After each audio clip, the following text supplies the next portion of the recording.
2015 past paper.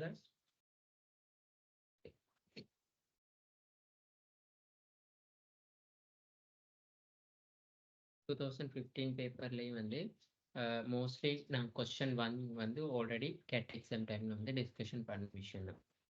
வந்து எங்களுக்கு already B பார்ட்டும் same தான். அப்படி அவங்களுக்கு வந்து சம்டைம்ஸ் இந்த டிமாண்ட் இருக்குது தெரியுமா, அதாவது இப்போ டிமாண்ட் சப்ளை இப்படி தந்து, அதாவது யூனிட் ப்ரைஸ் எல்லாம் தந்துட்டு உங்களை வந்து ஈக்குவேஷன், அதாவது drive the demand and supply equation சமன்பாடு வந்து கேட்பாங்க.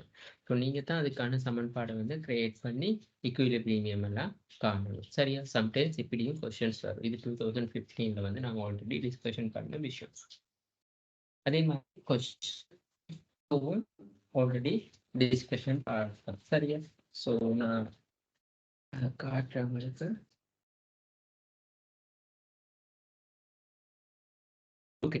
இந்த 2014, 15 அப்புறம் 2017 இந்த ரெக்கார்டிங் எல்லாம் இதில் வந்து நீங்கள் பார்த்துக்கொள்ள முடியும். ஓகே, சரி. அப்போ கொஸ்டின் 2 வந்து ஆல்ரெடி டிஸ்கஷன் பண்ண விஷயம். ஓகே, கொஸ்டின் 3 வந்து நாங்கள் இங்கே டிஸ்கஷன் பண்ண விஷயம் தான். சரிங்க, ஸோ இதுலேயும் வந்து இருக்கிறது எல்லாமே கொஸ்டின் 3 வந்து நாங்கள் டிஸ்கஷன் பண்ணுறோம். எனக்கு கேட்டிருக்கு டிரெக்ட் சுமார் கொஸ்டின் வாசிக்கிறேன்.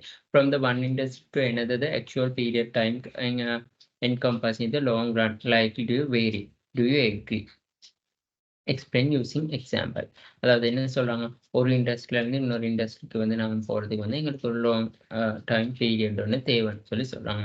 லைக்லி டு வேரி, அதாவது காரணம் வந்து என்னதுன்னு சொன்னால், இப்போ நாங்கள் லாங் டேர்ம்னா ஒரு இண்டஸ்ட்ரியிலேருந்து இன்னொரு இண்டஸ்ட்ரி போகிறதுக்கான வேரியபிள்ஸ் இருக்கலாம், ஃபிக்ஸ் ஃபேக்டர்ஸ் இருக்கலாம், அப்படி இல்லாமல் வேரியபிள் ஃபேக்டர்ஸ் இருக்கலாம். ஸோ இதுகளில் தான் வந்து நாங்கள் ஒரு இண்டஸ்ட்ரியிலேருந்து இன்னொரு இண்டஸ்ட்ரிக்கு போகிறதுக்கு வந்து கொஞ்சம் லாங் டைம் எடுக்கலாம். ஸோ அதுக்கான ரிசோர்ஸஸ், ஸோ அதுக்கான லேபர்ஸ் அது எல்லாமே பெற்றுக்கொள்றதுக்காக தான். ஓகே, ஸோ இந்த மாதிரி தான் கொஷின்ஸ் நான் இதெல்லாமே டிஸ்கஷன் பண்ணது. ஓகே, கொஷின் 4லையும் வந்து இது வந்து நார்மலாகவே உங்களுக்கு கேட்டிருக்காங்க.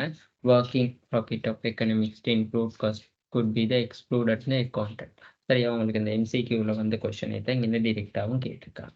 சரியா, ஸோ இதெல்லாம் நாங்கள் கெட் எக்ஸாம் பேப்பர்லேயே டிஸ்கஷன் பண்ணது.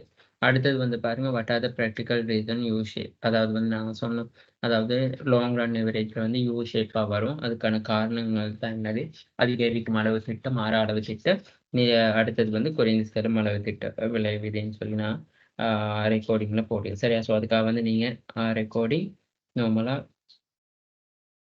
2023-24 வந்து ஃபைனல் மாடல் பேப்பர்லையும், அப்படி இல்லை 23-24 கேட் பேப்பர் டிஸ்கஷனில் அந்த விஷயங்கள் எல்லாமே வந்து நான் இன்க்ளூட் பண்ணி இருக்கிறேன். ஓகே, சரியா. அடுத்த கொஸ்டின் வரும். பி, டோட்டல் காஸ்ட் 2400 சக 12 கியூ மைனஸ் 0.8 கியூ வர்க்கம் சக 0.02 கியூ கணம் is the short or long run cost function. இது வந்து ஷார்ட் ரன்னா லாங் ரன் காஸ்ட் ஃபங்க்ஷன் சொல்லி கேட்குறாங்க. நான் சொல்லியிருக்கேன் பாருங்க, தனியாக ஒரு பெருமதி மட்டும் தந்திருந்தா அதை நான் கண்டிப்பாக வந்து என்ன சொல்லுவோம்னு சொன்னோம், அது வந்து ஒரு ஷார்ட் ரன் காஸ்ட்டாக தான் இருக்கும். சரியா, ஏன் நாங்கள் ஷார்ட் ரன் காஸ்ட்னு சொல்கிறோம்னு சொல்லி கேட்டால் அதுக்கான ரீசன் என்னது சொல்லுவோம். அதாவது வந்து there are two factors in the short run production. அதாவது ஷார்ட் ரன் ப்ரொடக்ஷனில் வந்து 2 ஃபேக்டர்ஸ் இருக்குது. ஒன்று தான் என்னது, ஃபிக்ஸ் ஃபேக்டர்ஸும் வேரியபிள் ஃபேக்டர்ஸும். அப்போ மினிமம் ஹேவ் 1 ஃபிக்ஸ் ஃபேக்டர்ஸாவது இருக்கணும். அதாவது வந்து ஒரு ஷார்ட் ரன்னு சொல்லி நாங்கள் ஐடென்டிஃபை பண்ணி கொள்வதற்கு மினிமம் ஒரு 1 ஃபிக்ஸ் ஃபேக்டர், அதாவது குறைந்தது ஒரு நிலையான காரணினாலும் இருக்கணும். ஸோ அந்த நிலையான காரணி தான் இங்கே 2400 சொல்லி தந்திருக்காங்க. சரியா, அந்த 12 கியூ மைனஸ் 0.8 கியூ வர்க்கம் சக 0.2 கியூ கணம் அதெல்லாமே வந்து வேரி ஃபேக்டர்ஸ், வேரியபிளாக இருக்கும். ஓகே, அப்போ பியில் வந்து முதலாவது. ஓகே, அடுத்தது பாருங்க, ஸ்கிரீன் ஷேர் பண்ணியிருக்கேன். ஓகே, சரியா, அடுத்தது வந்து பாருங்க, find the total fixed cost and total variable cost. இப்ப டோட்டல் ஃபிக்ஸ்ட் காஸ்ட் என்னது? டோட்டல் வேரியபிள் காஸ்ட் என்னதுன்னு சொல்லி கேட்குறாங்க. டோட்டல் ஃபிக்ஸ்ட் காஸ்ட்னு சொல்லி சொன்னா, இந்த 2400ன்னு சொல்றது தான் டோட்டல் ஃபிக்ஸ்ட் காஸ்ட். அப்ப டோட்டல் காஸ்ட்குள்ள தான் என்ன இருக்குன்னு பார்த்தோம்? Total fixed cost plus total variable cost. அப்ப இதுல வேரியபிள் காஸ்ட் எது எதுன்னு சொல்லி கேட்டா, அந்த 12Q மைனஸ் 0.8Q வர்க்கம் சக 0.02 கணம். இதுதான் வேரியபிள் காஸ்டா இருக்கும். ஸோ இது வந்து ஃபிக்ஸ் காஸ்டா இருக்கும். இது வந்து இது ஃபிக்ஸ் காஸ்டா இருக்கும். ஸோ இது வந்து மற்றது இது மூன்றும் வந்து என்னது? இது வேரியபிள் காஸ்டா இருக்கும். ஓகே. ஸோ அதைத்தான் இங்கே டோட்டல் வேரியபிள் காஸ்டா நான் இங்கே மென்ஷன் பண்ணணும். அடுத்தது பாருங்க, determine the average variable cost and output that will minimise the average variable. அதாவது வந்து இங்க என்ன சொல்றாங்கன்னு சொல்லி சொன்னா, எவரேஜ் வேரியபிள் காஸ்ட்டை வந்து எதுன்னு சொல்லி டிட்டர்மைன் பண்ண சொல்றாங்க. எவரேஜ் வேரியபிள் காஸ்ட் எதுன்னு சொல்லி காணணும். அது மட்டும் இல்லாம இந்த அவுட்புட், அதாவது வந்து நாங்க இந்த எவரேஜ் வேரியபிள் காஸ்ட் வந்து எவ்வளவு அவுட்புட்ல வந்து மினிமைஸ் ஆகும்னு சொல்லி கேட்கிறாங்க. ஓகே. அப்ப இந்த சமன்பாடை நாங்க முதல்ல அப்படியே வந்து பிரதியிடணும். அந்த சமன்பாடை வந்து அப்படியே நாங்க அதுல பிரதியிட்டு கொள்வோம். சரியா? ஓகே. ஓகே. சமன்பாடை வந்து அப்படியே நாங்க பிரதியிட்டாச்சு. Okay. So 12Q okay. 12Q minus 0.8Q வர்க்கம் சக 0.02 Q கணம்னு சொல்லி இருக்கு. சரியா? இப்ப நான் அந்த 2400 வந்து ஃபிக்ஸ் ஃபேக்டர்ஸ் வந்து எடுக்க மாட்டேன் தானே. ஸோ அதை வந்து நாங்க இப்ப வேரியபிள் எவரேஜ் வேரியபிள் காஸ்ட் பார்க்கறதுனா எப்படி? டோட்டல் வேரியபிள் காஸ்ட் வந்து Qஆல, அதாவது அவுட்புட்டால பிரிச்சா தான் எவரேஜ் வேரியபிள் காஸ்ட் வரும். Total variable cost divided by Q output. இது வந்து குவான்டிட்டின்னு கூட சொல்லலாம், அவுட்புட்னு கூட சொல்லலாம்.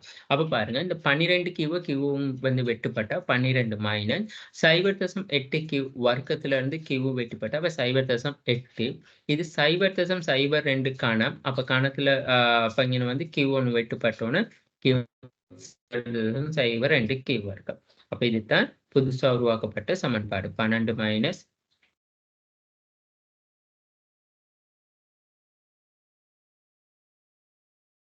0.8 Q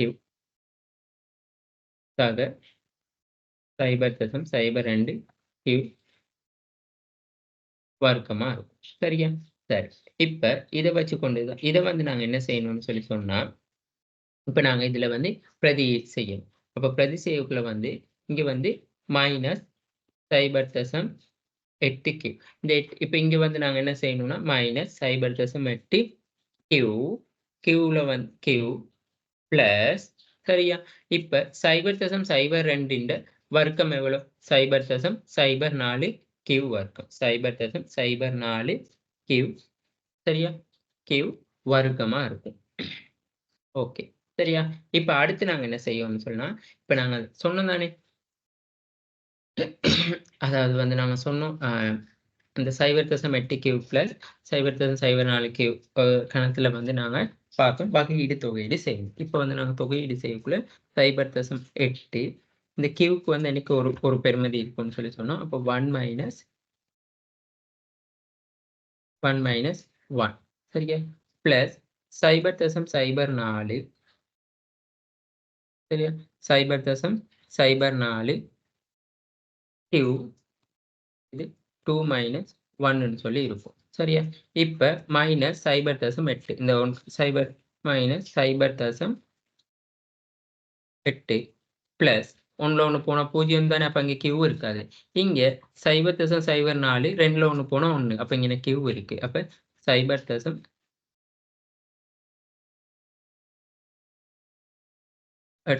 பிளஸ் 0.04 Qன்னு சொல்லி வரும். சரியா?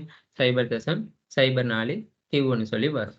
ஸோ இதைத்தான் வந்து நாங்க ஈக்குவல் சமன் 0. இப்பதான் மினிமைஸ், அதாவது வந்து நாங்க இங்க சொல்ற கணக்குப்படி இந்த minimise the average variable. Average variable cost வந்து மினிமைஸ் ஆகும். இப்ப இந்த 0.8 நாங்க என்ன செய்வோம்? 0.04 4ஆல பெருப்போம். பிளஸ் 0.04 Qவை 0.04ஆல பெருப்போம். சமன் 0. சமன் 0. சரியா? இப்ப எங்களுக்கு தெரியும் 0.08 0.8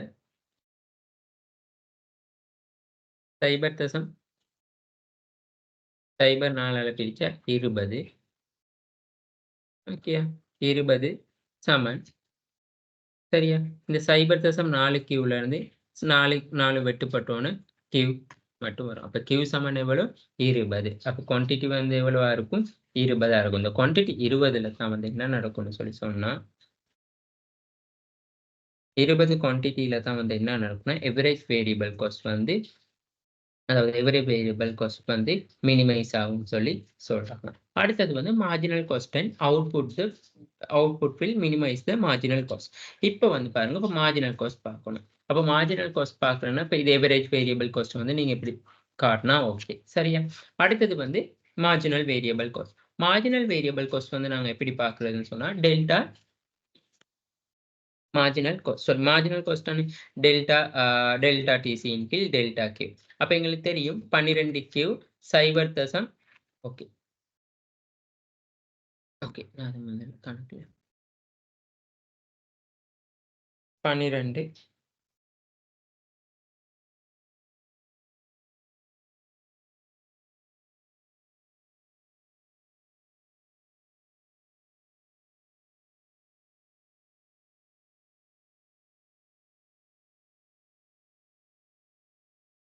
12 கியூ ஓகே 0.8 கியூ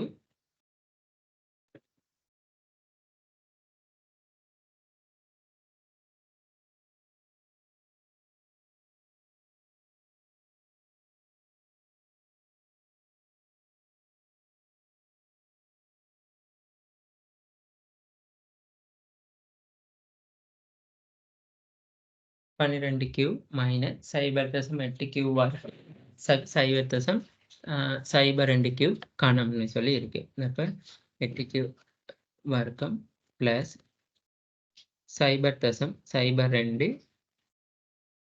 கியூ கணம்னு சொல்லி இருக்கு. சரியா? சரி, ஓகே. இப்படி இருக்கிறத தான் வந்து இப்ப நாங்க என்ன சொல்லுவோம்னு சொன்னா, இப்ப இந்த மார்ஜினல் காஸ்ட் வந்து நாங்க பார்க்க போறோம். சரியா? அப்ப மார்ஜினல் காஸ்ட் வந்து நாங்க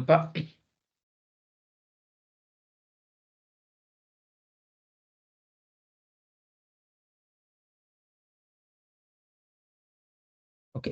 மார்ஜினல் காஸ்ட் நாங்க பார்க்கக்குள்ள அப்ப என்ன செய்வோம்னு சொல்லி சொன்னா, இப்ப முதல்ல வந்து இந்த 12 கியூ இருக்கு தெரியுமா? அப்ப நாங்க இந்த மார்ஜினல் காஸ்ட்ட வந்து இங்க பார்க்கக்குள்ள, இத வந்து முதல்ல நாங்க பெருமான் அதாவது வந்து இப்ப வகையீடு செய்யணும். அப்ப வகையீடு செய்யக்குள்ள வந்து நாங்க 12 கியூ. சரியா? 12 கியூ மைனஸ் 0.8 8ன்ற வர்க்கம் வந்து எவ்வளோ? 2. அப்ப 0. அப்ப 1.6 கியூ வர்க்கம். சரியா? 1.6 கியூ வர்க்கம். 0.02 தர 3ன்னு சொல்லி சொன்னா, கணம் வந்து அப்போ 2 6ஆ இருக்கும். அப்ப 0.02 சரியா?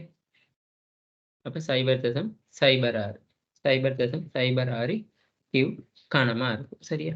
கியூ கணம் 3. ஓகே. ஸோ இது வந்து நான் வர்க்கமூலத்தை தான் நான் இப்படி போடுறேன். ஓகே.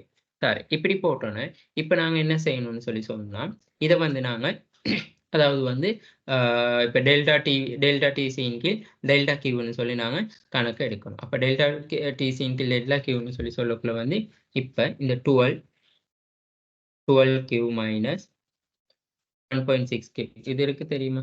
ஸோ இத வந்து அப்படியே நாங்க என்ன செய்வோம்னு சொல்லி சொன்னா, கியூவால வந்து பிரிக்கணும். சரியா? கியூவால வந்து நாங்க இத அப்படியே வந்து பிரிப்போம். கியூவால பிரிக்கிறதுன்னு சொல்லி சொன்னா, இந்த 12 கியூவ வந்து கியூவால பிரிப்போம். இந்த 1.6 கியூ கணத்த வந்து கியூவால பிரிக்கணும். இந்த 0.3 கணத்த வந்து கியூவால பிரிக்கணும். சரியா? டோட்டலா கியூ ஒண்ணு போட்டு பிரிச்சாலும் ஓகே. சரியா? இப்ப 12 கியூல இருந்து இந்த கியூ வெட்டுப்பட்ட அப்ப இங்கன 12 மைனஸ் இப்போ 1.6 கியூ வர்க்கம்னு சொல்லி இருக்கு. சரியா? 1.6 கியூ வர்க்கம்னு சொல்லி இருக்கு. ஸோ அப்ப இந்த கியூவும் கியூவும் என்ன செய்யும்னு சொல்லி சொன்னா வெட்டுப்படும். அப்போ 1.6 கியூ. சரியா? சக 0.06 கியூ. இந்த 3 கியூல இருந்து ஒரு கியூ போனா அப்ப கியூ வர்க்கமா இருக்கும். 0.06 கியூ இது வர்க்கமா இருக்கும். ஓகே. சரி, வர்க்கமா இருக்கும். இப்ப இத வச்சு கொண்டு தான் நாங்க என்ன செய்ய போறோம்னு சொல்லி சொன்னா, இப்ப வந்து எங்களுக்கு இந்த 12 அதாவது 1.6 கியூ வந்து அப்படியே வந்து நாங்க என்ன செய்வோம்னு சொல்லி சொன்னா, இப்ப இதுல வந்து இருக்க என்ன செய்வோம்னா, இப்ப நாங்க இங்கன 1 மைனஸ் இந்த 1.6ல வந்து நாங்க இந்த இப்ப இத அப்படியே வந்து பிரதியிடுவோம். பிரதியிட்டு இதுல வந்து இப்ப நாங்க தொகையீடு செய்யும். அப்ப கியூ தானே கியூ 1.6 கியூல வந்து பிராக்கெட்ல 1 மைனஸ் 1 இங்க வந்து 2 மைனஸ் 1ன்னு சொல்லி இருக்கு. அப்ப 1.6 அப்ப 1.6 அப்ப இங்க Q1 இருக்காது. 0.06 Q1 மட்டும் தான் இருக்கும். 0.06 Q1 மட்டும் தான் இருக்கும். சாரி 0.06ன்னு சொல்லி சொல்லக்குள்ள இந்த 6ன்ற வர்க்கம் வந்து 0.12ன்னு சொல்லி வரும். 0.12ன்னு சொல்லி 0.12 Qவா இருக்கும். சரியா? Q சமன் 0 இருக்கும். ஓகே. முதல்ல நாங்க இந்த வர்க்கம் கண்டோம் தானே. இப்ப வர்க்கம் கண்டோன்னு வந்து நாங்க என்ன செய்வோம்னு சொல்லி சொன்னா 12 கியூ ஓ 0.12 12 கியூவா இருக்கும். சரியா? ஸோ இதத்தான் வந்து நாங்க என்ன செய்வோம்னு சொல்லி சொன்னா, இது சமன் 0. இப்ப இந்த 1.6 இருக்கு தெரியுமா? 1.6 வந்து நாங்க என்ன செய்வோம்னு சொல்லி சொன்னா, 0.12ஆல 1.6 0.12ஆல வந்து பிரிப்போம். 0.12 கியூவ வந்து 0.12 கியூவால வந்து பிரிப்போம். ஈக்குவல் சமன் 0. இப்ப 1.6 0.12ஆல பிரிச்சா 13.33 13.33 சமன் 13.33 சமன் இந்த 0.12 கியூவ 0.12 12ஆல வந்து வெட்டுப்பட்டுச்சுன்னு சொல்லி சொன்னா, அப்ப எவ்வளவு வரும்னு சொன்னா கியூ வரும். அப்ப கியூ சமன் 13.33 இருக்கும். சரியா? அப்ப ஞாபகம் வச்சுக்கோங்க. முதலாவது வந்து எங்களுக்கு வந்து இந்த கொஸ்டின் வந்து எப்படி வரும்னு சொல்லி சொன்னா, அதாவது வந்து டோட்டல் காஸ்ட் தந்துட்டு எங்களுக்கு எவரேஜ் வேரியபிள் காஸ்ட்ட காண சொல்லி சொன்னா, மினிமைஸ் ஆஃப் எவரேஜ் வேரியபிள் காஸ்ட்ல முதலாவது நாங்க செய்ய வேண்டிய ஃபங்ஷன் தான் என்னதுன்னு சொல்லி சொன்னா, முதலாவது நாங்க இந்த வந்த உடனே வந்து ஓகே. முதலாவது நாங்க எடுத்த உடனே வந்து செய்யணும் என்னதுன்னு சொல்லி சொன்னா, எவரேஜ் வேரியபிள் காஸ்ட் காண்றதுக்கு வந்து நாங்க டோட்டல் வேரியபிள் காஸ்ட்ல இருந்து கியூவ வந்து நாங்க என்ன செய்யணும், முதலாவது பிரிக்கணும். பிரிச்சா எங்களுக்கு வந்து விட ஒண்ணு வரும். சரியா? அந்த வந்த விடைய வச்சுக்கொண்டு நாங்க என்ன செய்யணும்னு சொல்லி சொன்னா, அதாவது வந்து அந்த வந்த விடைய வச்சுக்கொண்டு, நாங்க இப்ப என்ன செய்யணும்னு சொன்னா, அதுக்கு வந்து வர்க்கமூலம். இப்ப வர்க்கமூலத்தோட தானே விடை வந்திருக்கு. ஸோ இத வந்து நாங்க வர்க்கமூலம் காணணும். வர்க்கமூலம் கண்டுட்டு வந்து முதல்ல வகையீடு செய்யணும். வகையீடு செஞ்ச பிறகு திரும்ப தொகையீடு செய்யணும். தொகையீடு செஞ்ச பிறகு தான் என்ன செய்யணும்னு சொல்லி சொன்னா, எங்களுக்கு கியூவுக்கான பெறுமதி எடுக்கணும். அதே மாரி தான் இந்த கொஸ்டினும் வந்து இப்ப நீங்க இந்த கொஸ்டின்லாம் திரும்ப எகைன் பிராக்டிஸா செஞ்சு பாருங்க. கொஸ்டின்ஸ் வந்து எப்படி வருதுன்னு சொல்லி. சரியா? ஸோ அப்ப அதே போல வந்து இப்ப இங்கேயும் வந்து அதே மாரி தான். இப்ப மார்ஜினல் காஸ்ட் காண்றதுக்கும் அதே மாரி தான் நாங்க செஞ்சோம். முதலாவது வந்து என்னது 120 அந்த சமன்பாடு அப்படியே போட்டாச்சு. அந்த சமன்பாட போட்டோன அதுக்கான வந்து நாங்க வர்க்கத்துக்கான பெறுமதி எல்லாம் கண்டுட்டு, திரும்ப முதல்ல வகையீடு செய்றோம். வகையீடு செஞ்ச பிறகு திரும்ப தொகையீடு செய்றோம். தொகையீடு செஞ்ச பிறகு தான் என்ன நடக்குதுன்னு சொல்லி சொன்னா, தொகையீடு செஞ்ச பிறகு தான் திரும்ப என்ன நடக்குதுன்னு சொல்லி சொன்னா, நாங்க அதுக்கான பெறுமதிய வந்து எடுக்கிறோம். சரியா? ஓகே. அடுத்தது வந்து எங்களுக்கு இங்க தந்திருக்காங்க வந்து என்னதுன்னு சொல்லி சொன்னா, அடுத்த கொஸ்டின் வந்து determine the marginal cost of output will minimise the marginal cost. அப்ப சரிதானே? இது 1, 2, 3, 4ம் சரி. 5வது கேட்டிருக்காங்க. At what output rate average variable cost equal to marginal cost. AVC வந்து ஈக்குவல் ஆகும் எம்சிக்கு வந்து எவ்வளோ அவுட்புட்ல. அப்ப ஏபிசி சமன். இப்ப ஏபிசி எங்களுக்கு தெரியும் தானே? 12 தர 0.8 இந்த average variable cost. 12 Q 0.8 Q வர்க்கம் சக 0.2 கியூ வர்க்கம். இந்த எவரேஜ் வேரியபிள் காஸ்ட். நாங்க கண்டோம். எவரேஜ் வேரியபிள் காஸ்ட் எப்படி டோட்டல் வேரியபிள் காஸ்ட்ல இருந்து கியூவ பிரிச்சு இந்த 12 சக 0.8 கியூ 0.02 கியூ வர்க்கம். அப்புறம் மார்ஜினல் காஸ்ட். இப்ப மார்ஜினல் காஸ்ட் வந்து நாங்க என்ன மார்ஜினல் காஸ்ட் வந்து நாங்க என்ன கண்டோம்? 12 கியூ அதாவது வந்து ஓகே. 12 1-6 கியூ சக 0.06 கியூ வர்க்கம். அது எப்படி வந்துச்சுன்னு சொல்லி சொன்னா, முதலாவது வந்து நாங்க என்ன செய்றோம்னு சொல்லி சொன்னா, இந்த டோட்டல் காஸ்ட் தந்திருக்கான் தானே? டோட்டல் காஸ்ட்ட வந்து நாங்க அதுக்கு வர்க்கமூலத்துக்கான பெறுமதி எல்லாமே நாங்க வந்து காணணும். வர்க்கமூலத்துக்கான பெறுமதி எல்லாம் கண்ட பிறகு, திரும்ப நாங்க அத என்ன செய்யணும்னு சொல்லி சொன்னா, அந்த மார்ஜினல் டோட்டல் காஸ்டால டெல்டா டோட்டல் காஸ்டால வந்து டெல்டா குவான்டிட்டி, அதாவது டெல்டா டோட்டல் காஸ்ட்டை வந்து பிரிப்போம் டெல்டா குவான்டிட்டியால்.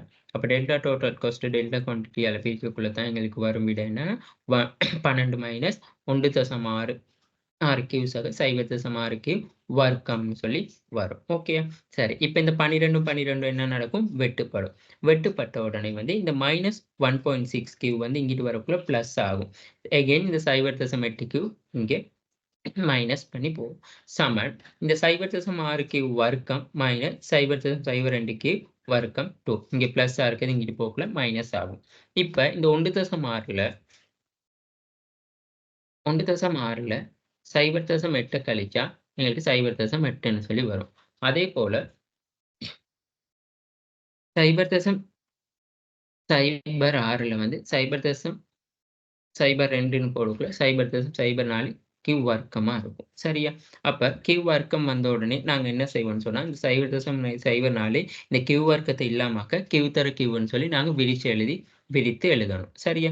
அப்ப விரித்து எழுதணும்னு வந்து இந்த 0.8 கியூ இந்த 8 கியூ வெட்டுப்பட்டோன்னா 0.8 சமன் 0.04 கியூ. இப்ப இந்த 0.8 0.04ன்னு சொல்லி சொன்னா 20 அவுட்புட். அந்த 20 அவுட்புட்ல தான் என்ன நடக்கும்னு சொல்லி சொன்னா, அதாவது வந்து இந்த 20 அவுட்புட்ல தான் என்ன நடக்கும்னா, எவரேஜ் வேரியபிள் காஸ்ட் வந்து மார்ஜினல் காஸ்ட்க்கு வந்து ஈக்குவல் ஆகும். அதாவது 20 குவான்டிட்டி வந்து 20 இருக்கக்குள்ள எவரேஜ் வேரியபிள் காஸ்ட் ஈக்குவல் சமன் மார்ஜினல் காஸ்ட். ஓகேயா? சரி, இதுதான் வந்து அங்கே சொல்லியிருக்காங்க. இப்போ இதே மாதிரி கொஸ்டின் ஒன்று தான்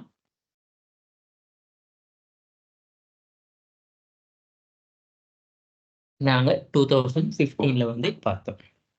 ஓகேயா? ஸோ அடுத்த கொஸ்டின் 5க்கு நாங்கள் போவோம்.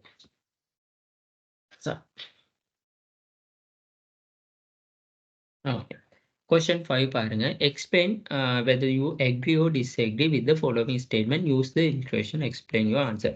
The frames operating the perfectly competitive, அதாவது நிறைபோட்டி சந்தையில் market always determine the prices, can always determine the prices. இந்த கூற்றை ஏற்றுக்கொள்கின்றீர்களா இல்லையான்னு சொல்லி கேட்குறாங்க.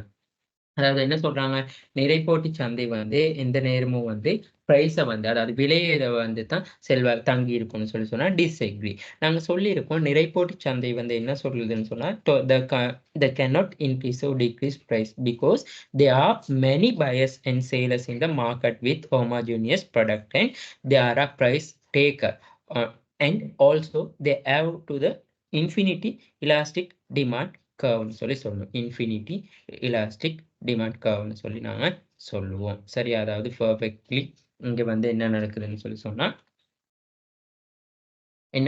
சொன்னா இவங்க என்னைக்கு வந்து விலையை வந்து அடிப்படையா வந்து இருக்க மாட்டாங்க. சரியா? ஸோ இவங்க வந்து என்னைக்குமே வந்து பிரைஸ் டேக்கரா தான் இருப்பாங்க. அதாவது என்னது, பிரைஸ் டேக்கரா தான் இருப்பாங்க. They can't increase or decrease the price. அவங்களால விலையை கூட்டவோ குறைக்கவோ முடியாது. Because they are many buyers and sellers. அதாவது அதிகளவான நபர்கள் வந்து சந்தையில வந்து கொள்வனவாளர்கள் விற்பனையாளர் காணுவாங்க. அது மட்டும் இல்லாம வந்து ஹோமோஜீனியஸ், அதாவது ஒத்த தன்மையோட பொருட்கள் தான் அதிக அளவு காணப்படும்.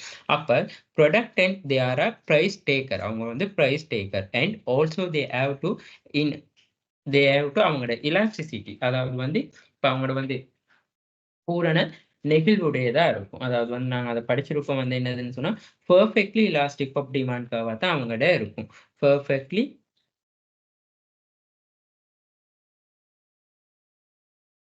நாங்கள் அந்த முதல்ல படிச்சோம். அதாவது ஒரே கொஸ்டினுக்கு தான் எகெயின் ரிப்பீட்டடாக வந்து கொண்டே இருக்கு. சரியா? ஸோ அதனால அதை கொஞ்சம் நீங்கள் எகெயின் தெளிவாக வாட்சி பார்த்தீங்கன்னு சொல்லி சொன்னால் உங்களுக்கு இது ஒன்றும் பெரிய கஷ்டமான பேப்பர்ஸே இல்லை. ஓகே, ஸோ அதுக்கான வரைபடம் வந்து இந்த வரைபடத்தை போட்டால் சரி, பெர்ஃபெக்ட் இலாஸ்டிக்காக இருக்கும். P சமன் D சமன் AR சமன் MR. இது இண்டஸ்ட்ரி, இது தனிஃபார்ம். The price taker cannot increase the market always. அப்போ இவங்களால வந்து பிரைஸ் இன்க்ரீஸ் பண்ண முடியாது. அப்போ பிரைஸ்ல வந்து இவங்க தங்கி இல்லை. Even loss making the perfectly competitive firm can continue produce if the price higher than the average variable cost. Even the loss making perfectly competitive, அதாவது வந்து இந்த perfectly competitive வந்து என்ன நடக்கும்னா, நாங்கள் வந்து ஷார்ட் ரன்ல வந்து எக்ஸஸ் ப்ராஃபிட்டாக இருக்கலாம், நார்மல் ப்ராஃபிட்டாக இருக்கலாம், லொஸ்ஸாக இருக்கலாம். இது மூன்றுமே இருக்கும். சரியா? ஸோ இப்படி இருக்கக்குள்ள வந்து if the price higher than the average variable cost, அதாவது வந்து எவரேஜ் வேரியபிள் காஸ்ட்டை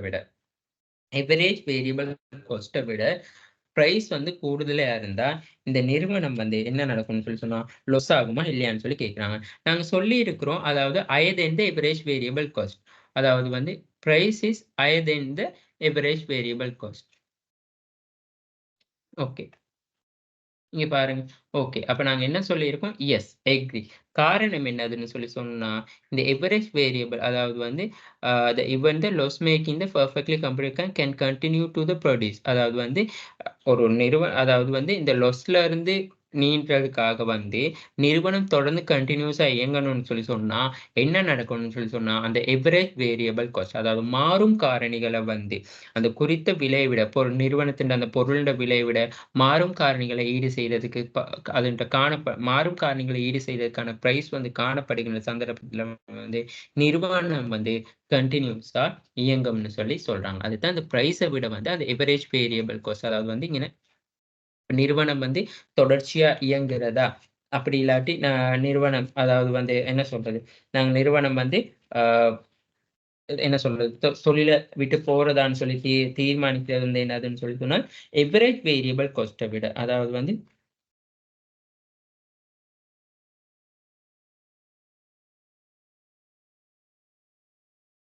அதாவது வந்து எவரேஜ் வேரியபிள் காஸ்ட்ட விட என்ன இருக்கும்னா, பிரைஸ் வந்து என்னைக்குமே வந்து கூடுதலையா இருக்கணும். அப்படி இல்லாட்டி வந்து அது என்ன நடக்கும்னு சொன்னா, லொஸ்ஸ தான் சந்திக்கும்னு சொல்லி. பாருங்க இந்த எவரேஜ் வேரியபிள் காஸ்ட்ட விட அதாவது பிரைஸ விட எவரேஜ் வேரியபிள் காஸ்ட் வந்து என்ன சொல்றது? குறைவா இருந்துச்சுன்னு சொன்னா ஷட் டவுன். அதாவது அங்கன வந்து அந்த பாயிண்ட்ல வந்து ஷட் டவுன் ஆகிரும்னு சொல்லி நாங்க சொல்றோம். ஸோ இதெல்லாம் வந்து நான் பெர்ஃபெக்ட்லி காம்படிட்டிவ் மார்க்கெட்ல வந்து தெளிவா நான் சொல்லி தான் இருக்கேன். சரியா? ஸோ எப்படி அந்த கர்வ் வருது? ஸோ இத கெயின் வந்து இந்த கர்வ் எல்லாம் எப்படி இது இந்த எம்சிஏ, டிசி அதெல்லாம் போட்டு எப்படி பார்க்குறது அது எல்லாமே. ஸோ அந்த ரெக்கார்டிங்கை வந்து நீங்க தெளிவா கேளுங்க. சரியா? ஓகே. இப்ப எகைன் எனக்கு வந்து இந்த பேப்பர்ல ஒன் பை ஒன்னா விளங்கப்படுத்த முடியாது தானே. ஸோ நான் அந்த பேப்பர்ல வந்து இருக்க ஐடியாவ தான் நான் உங்களுக்கு சொல்லி தாரேன். எப்படி வந்து இது நடக்குதுன்னு சொல்லி. Perfectly competitive firms also make the economic profit in the long run. Okay. இந்த கூற்றை ஏற்றுக்கொள்கிறீர்களா?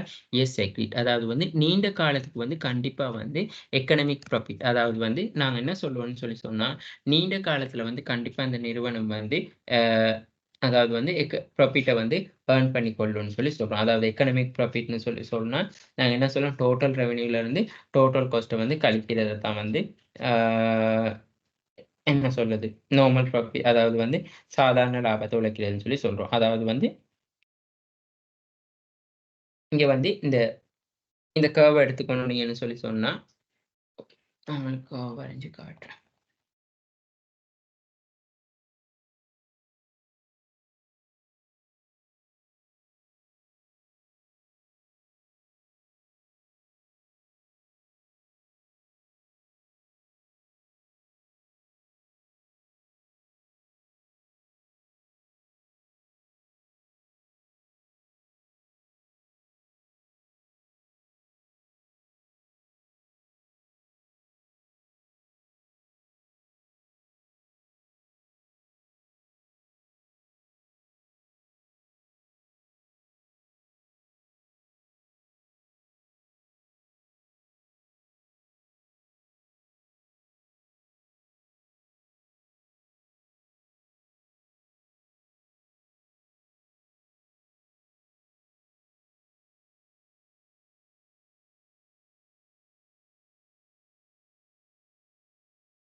சரியா?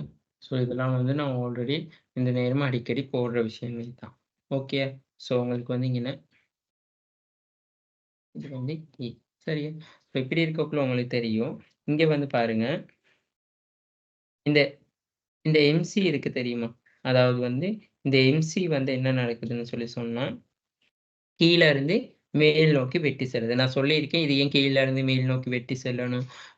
ஏன் எத நாங்க சரியான எல்லை செலவு அதாவது எம்/என்/சி நாங்க எந்த பாயிண்ட்ட எடுப்போம்ன்னு சொல்லி எல்லாமே நாங்க படிச்சிருக்கோம். சரியா? அப்ப இந்த புள்ளியில வந்து வெட்டி செல்லும் பொழுது, நிறுவனம் வந்து என்ன நடக்குதுன்னு சொன்னா, சமநிலை அடையுது. இந்த நிலையில தான் வந்து நாங்க என்ன சொல்றோம்ன்னு சொன்னா, இந்த ஓ சரியா?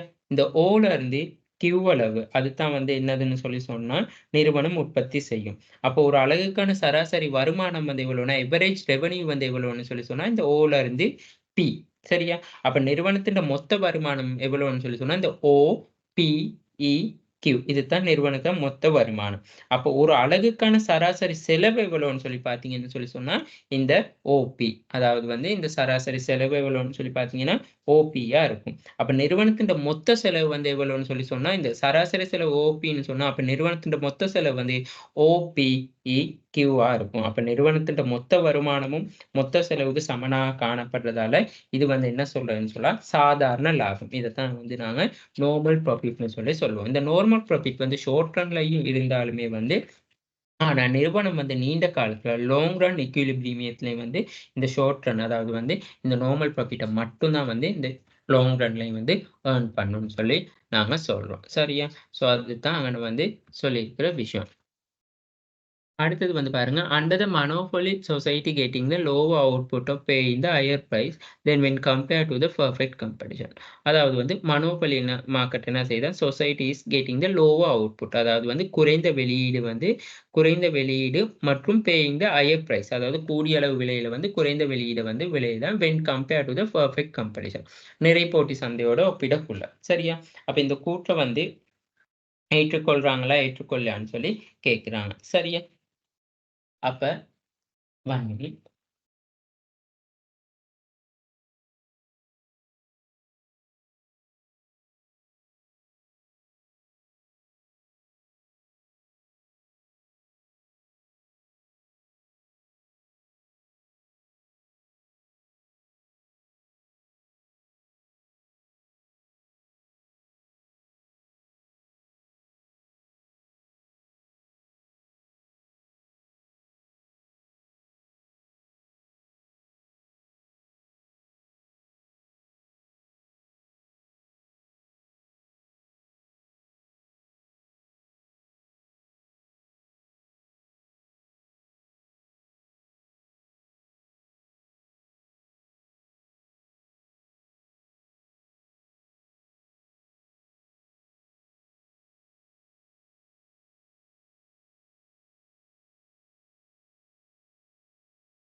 ஓகே. அப்ப இங்க என்ன சொல்லியிருக்காங்க, under the monopoly society getting the lower output and paying the higher price. அப்ப அதாவது இப்ப உதாரணத்துக்கு இப்ப மோனோபோலி மார்க்கெட் எடுத்துக்கொண்டா தனி ஒரு நிறுவனம் மட்டும் தான் இருக்கும். உதாரணத்துக்கு எலக்ட்ரிசிட்டி போர்ட், வாட்டர் போர்ட் அந்த மாரி புகையிரத சேவை. ஸோ அப்படி இருக்கக்குள்ள வந்து அவங்களோட அவுட்புட் வந்து இன்னைக்கு வெளியீடு வந்து ரொம்ப குறைவா தான் இருக்கு. காரணம் தனி ஒரு நிறுவனம் அதிக அளவான நிறுவனங்கள் காணப்படாது.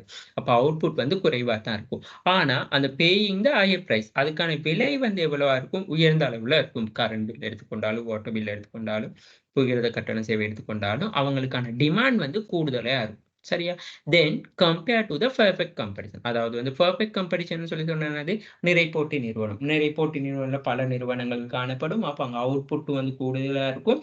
பிரைஸ் வந்து ஹையர் பிரைஸ்ன்னு சொல்ல முடியாது. அப்ப ஒரு என்ன சொல்றது ஒரு ஆப்டிமல் பிரைஸ் லெவல்ல தான் இருக்கும். அப்ப இந்த கூற்று வந்து நாங்க எக்ரீட்னு சொல்லி சொல்லணும். ஓகே.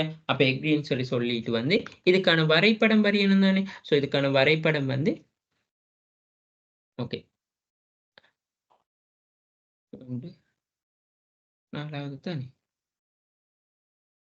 ஓகே. 4வது தானே அண்டர் த மோனோபோலி. அப்ப அண்டர் த மோனோபோலின்னு சொன்னா supply curve of the perfect company. இப்ப பாருங்க நார்மலா வந்து நாங்க இந்த கர்வ் வந்து அதாவது மோனோபோலி மார்க்கெட்ல இருக்க கர்வ் வந்து இது வந்து எம்சி கோடு, இது வந்து ஏஆர் சமன் டி, இது எம்ஆர்.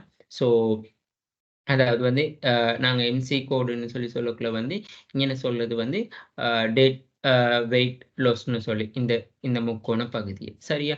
ஸோ இதை நார்மலா இந்த விஷயத்த சொல்லிட்டு நீங்க சொல்லணுங்கன்னா there is a one sale in the market and no no substitute for the product.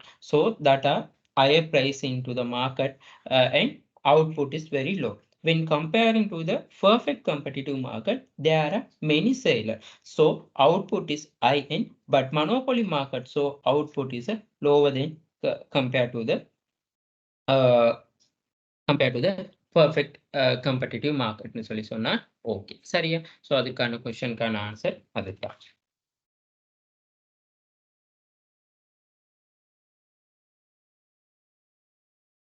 Okay sir இப்போ நாங்கள் அடுத்த கொஸ்டினுக்கு போவோம்.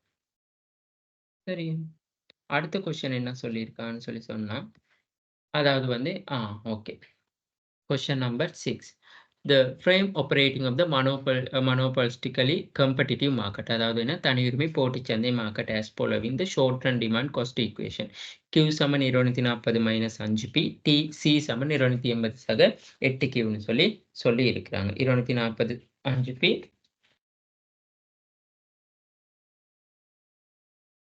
ஓகே சரியா. ஸோ இங்கே find the profit maximisation price and output. அப்போ இதில் வந்து சொல்லியிருக்காங்க ப்ரைஸையும் அவுட்புட்டையும் வந்து கேட்குறாங்க ப்ராஃபிட் மேக்ஸிமைசேஷனில் சரியா. அப்போ ப்ரைஸ் அண்ட் அவுட்புட்டை வந்து நாங்கள் ப்ராஃபிட் மேக்ஸிமைசேஷனில் பார்க்கக்குள்ள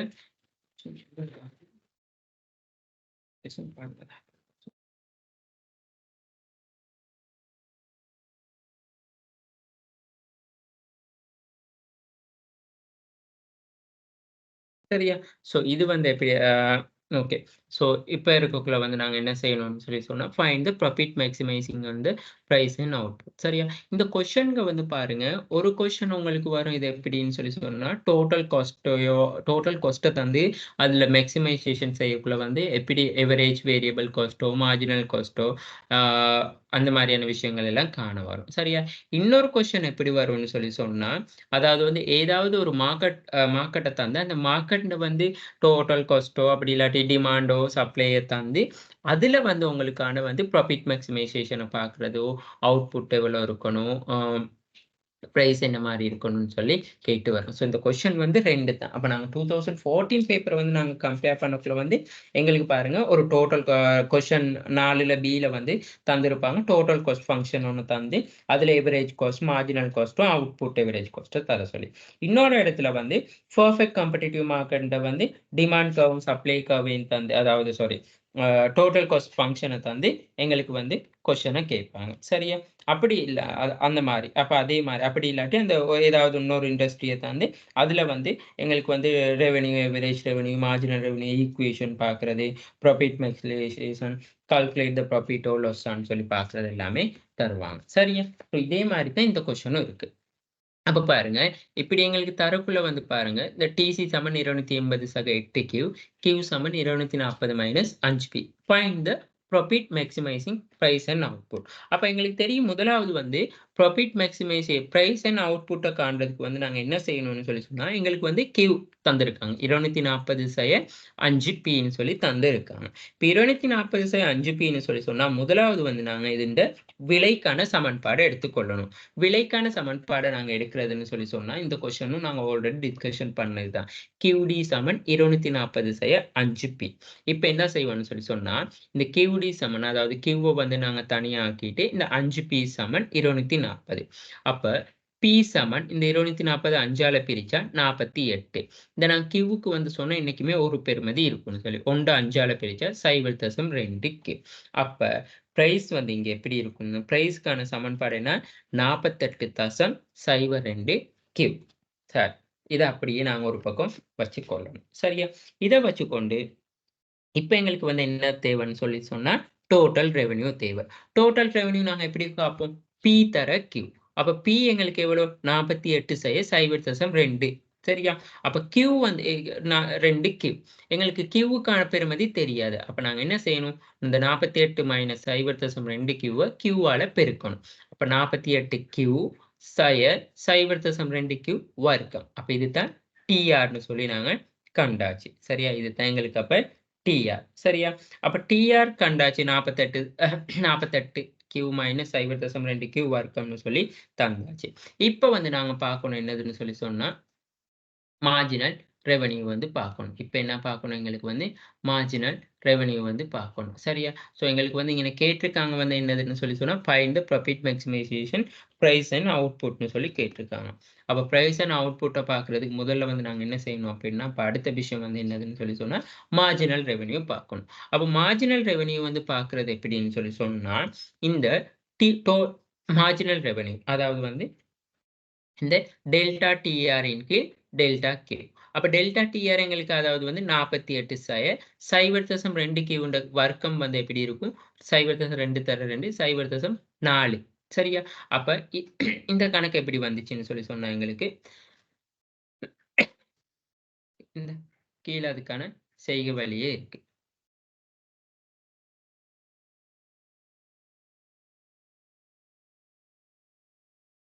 ஓகே. சரி பாருங்க. இந்த 48 கியூ மைனஸ் 0.02 கியூ வர்க்கம். அப்ப இத வந்து நாங்க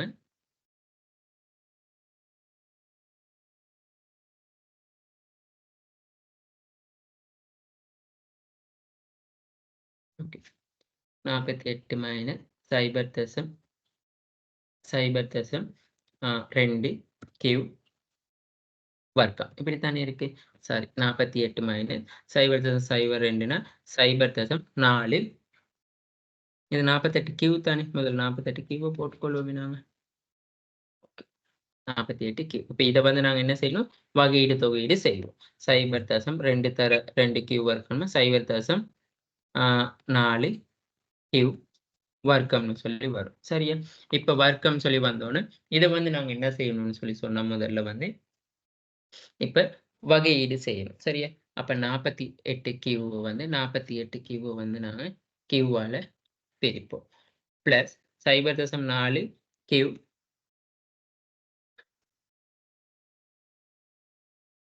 கியூ வர்க்கத்த வந்து கியூவால வந்து பிரிப்போம். இப்ப 48ன்னு சொல்லி 48 கியூ வந்து 48 மைனஸ் 0.4 கியூல இருந்து இந்த கியூ போனா 0.4 கியூன்னு சொல்லி வரும். அப்ப இதுதான் எங்கிட்ட வந்து என்னதுன்னு சொல்லி சொன்னா, எம்ஆர்ன்னு சொல்லி சொல்லுவோம். எம்ஆர் சமன் 48 செயல் 0.4 கியூ. சரியா? இப்ப எம்சி. சரியா? இப்ப நாங்க என்ன செய்யணும்னா, எம்சிய வந்து பார்க்கணும். சரியா? இப்ப எம்சின்னு சொல்லி சொல்லக்குள்ள வந்து நாங்க முதல்ல வந்து எங்களுக்கு டிசி தந்திருக்காங்க. டிசி எவ்வளவு தந்திருக்காங்க? 280/8 கியூன்னு சொல்லி தந்திருக்காங்க. அப்ப 280 தர 8 கியூன்னு சொல்லி சொன்னா, நாங்க இத வந்து என்ன செய்யணும்னு சொல்லி சொன்னா, இப்ப இதையும் அதே மாரி வகையீடு, தொகையீடெல்லாம் காணணும். இப்ப எங்களுக்கு 280ல வந்து எந்த இதுவுமே 280ல 280/8 கியூன்னு சொல்லி தந்திருக்காங்க. சரியா? ஸோ இப்ப இது வந்து எங்களுக்கு வந்து 8 கியூ வர்க்கம். எதுவுமே செய்ய தேவையில்ல தானே. நாங்க இத என்ன செய்வோம்னு சொல்லி சொன்னா, இந்த 280 அப்படியே வெட்டுப்படும். 8 கியூவ வந்து நாங்க கியூவால வந்து பிரிச்சோம்னு சொல்லி சொன்னா, எம்சி சமன் 8ன்னு வரும். சரியா? ஸோ இத வந்து இப்ப நாங்க இப்ப இங்க 1 மைனஸ் இப்ப கியூவுக்கு 1 இருக்கு. அப்போ 1 - 1 போனாலும் கியூ ஓ 1 - 1 போனாலும் எங்களுக்கு அது 8ன்னு மட்டும் தான் வரும். அப்ப எம்சி சமன் 8. இப்ப எங்களுக்கு தெரியும் எம்ஆர் சமன் எம்சி. எம்ஆர் சமன் எம்சி வந்து எங்களுக்கு பெறுமதி தெரியும். அப்ப பார்ப்போம். எம்ஆர் சமன் எம்சிக்குள்ள எம்ஆர் வந்து எங்களுக்கு எவ்வளோ? 48 - 0.4 கியூ சமன் எம்சி எவ்வளோ? 8. இப்ப என்ன செய்ய இருக்கு எங்களுக்கு? இந்த நாங்க டைரக்ட்டா வந்து என்ன செய்ய இருக்குன்னு சொல்லி சொன்னா, இந்த 48 வந்து அப்படியே வந்து இல்லாம போயிரும். இந்த 0.4 வந்து நாங்க என்ன செய்வோம்னு சொல்லி சொன்னா, இந்த 8ஆல பிரிப்போம். 0.4 கியூவ 0.4ஆல வந்து பிரிப்போம். கியூ சமன் ஓகே. இந்த 0.4 0.4 கியூ 0.4 கியூ 4 கியூ சமன் 8ன்னு வருது தானே 8. இப்போ 0.4 கியூவை வந்து 8ஆல பிரிப்போம் சமன் 0.4 0.4 வந்து 0.4 கியூ 8ஆல பிரிச்சிங்கன்னு சொல்லி சொன்னா 0.4 8ஆல பிரிச்சிங்க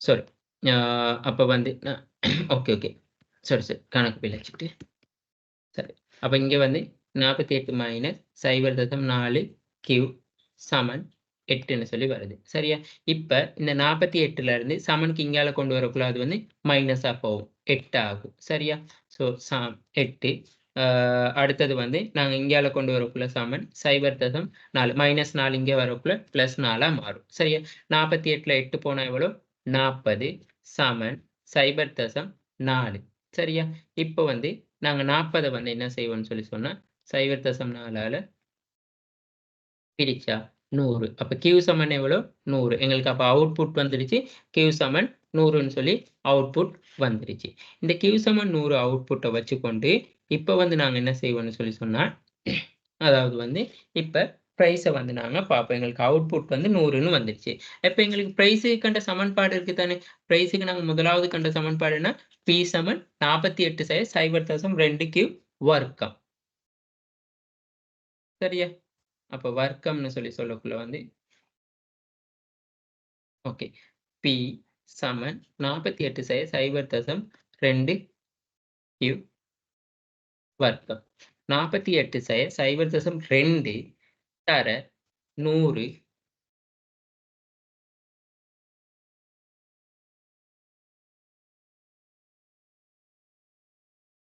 2 ஓகே சார் இப்போ நான் பார்ப்போம் 48 0.2 தர 100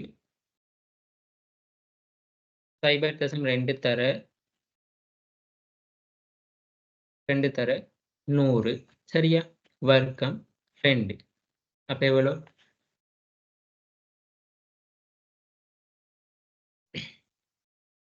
sorry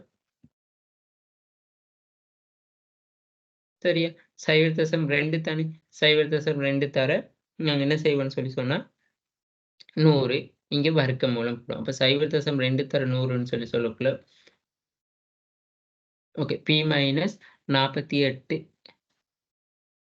B minus 48 0.2 Q Q வர்க்கம் இல்லை சாரி இங்கே வர்க்கம் இல்லை கியூ மட்டும்தான் இருக்கும் ஓகே 0.2 தர 100 ஓகே நான் மேலே போயிட்டு பார்ப்போம் ஓகே தானே அதாவது பி சமன் 48 மைனஸ் 0.2 கியூ மட்டும் தான் இருக்கு அப்போ நான் பி சமன் 48 மைனஸ் 0.2 கியூ 48 மைனஸ் 0.2 தர 100 அப்போ 0.2 தர 100 20 அப்போ பி சமன் எவ்வளவா இருக்கும் 48ல 20 போனா 28 இருக்கும் அப்போ கியூ 100 பி சமன் 28 ஓகேயா சரி இப்படி அதாவது உங்களுக்கு ஒரு கணக்கு எப்படி வரும்னு சொல்லி சொன்னா ஒரு சமன்பாடை தருவாங்க அந்த சமன்பாடை தந்த பிறகு கேட்பாங்க ப்ராஃபிட் மேக்ஸிமைசேஷன் வந்து ப்ரைஸ் அண்ட் அவுட்புட்டை காண சொல்லி அப்போ ப்ரைஸ் அண்ட் அவுட்புட்டை காண்றேன்னா இப்படி ஒரு கியூ சமன்பாடு தந்தால் நாங்கள் முதல்ல வந்து விலையை வந்து தீர்மானித்து கொள்ளணும் ப்ரைஸ்க்கான சமன்பாடை எடுக்கணும் ப்ரைஸ்க்கான சமன்பாடை எடுத்த பிறகு அதை வச்சு கொண்டு நாங்கள் என்ன செய்யணும்னு சொன்னால் டோட்டல் ரெவென்யூ காணணும் டோட்டல் ரெவென்யூ வந்து காணணும் டோட்டல் ரெவென்யூ வந்து பி தர கியூன்னு சொல்லி இருக்கு டோட்டல் ரெவென்யூ கண்ட பிறகு வந்து மார்ஜினல் ரெவென்யூ காணணும் ஏன்னு சொன்னால் நாங்கள் வந்து இந்த ப்ராஃபிட் மேக்ஸிமைசேஷனில் நாங்கள் என்ன படிச்சிருக்கோம் எம்ஆர் சமன் எம்சின்னு சொல்லி படிச்சிருக்கோம் அப்புறம் நாங்கள் என்ன செய்யணும்னு சொன்னால் இந்த எம்ஆர் கண்ட பிறகு இந்த எம்ஆர் காண்றது எல்லாமே வந்து நாங்கள் வகையீடு தொகையீடுலாம் இருந்தால் அது எல்லாமே பார்க்கணும் அதை அப்படியே வச்சுட்டு அடுத்தது டிசி அப்போ டிசி காணக்குள்ளையும் அதே மாதிரி வந்து நாங்கள் டிசி வந்து எங்களுக்கு தெரியும் எம்சி காணணும் எம்சிக்கும் வகையீடு தொகையீடுலாம் கண்டுறாங்க எம்சியை எங்களுக்கு டிசியை தந்திருக்காங்க அப்போ எம்சியை கண்ட பிறகு எம்ஆர் சமன் எம்சின்னு சொல்லி கரணும் எம்ஆர் சமன் எம்சின்னு சொல்லி பிரதியிடணும் பிரதியிட்டோன்னா எங்களுக்கு வந்து குவான்டிட்டி வந்து தருவோம். குவான்டிட்டிக்கான விடை வந்து வரும். இவ்வளவு தான் குவான்டிட்டின்னு சொல்லி. அந்த குவான்டிட்டிய வச்சு வந்து ஆரம்பத்துல இருக்க இந்த பிரைஸ் சமன்பாட போட்டா எங்களுக்கு அப்ப ப்ராஃபிட் மேக்ஸிமைசேஷனா இருக்கணும்னு சொன்னா எவ்வளவு பிரைஸ்ல எவ்வளவு அவுட்புட் விக்கணும்னு சொல்லி எங்களுக்கு விடை வரும். அடுத்தது வந்து calculate the firm the profit. இப்ப வந்து நிறுவனத்தின் வந்து ப்ராஃபிட்ட வந்து கால்குலேட் பண்ண சொல்றாங்க. அப்ப நிறுவனத்தின் ப்ராஃபிட்ட வந்து கால்குலேட் பண்ண சொல்றாங்கன்னு சொன்னா டிஆர்ல இருந்து டிசிய தான் நாங்க வந்து கால்குலேட் பண்ணுவோம். அப்ப பாருங்க டிஆர் வந்து எங்களுக்கு தெரியும் 2800ன்னு சொல்லி.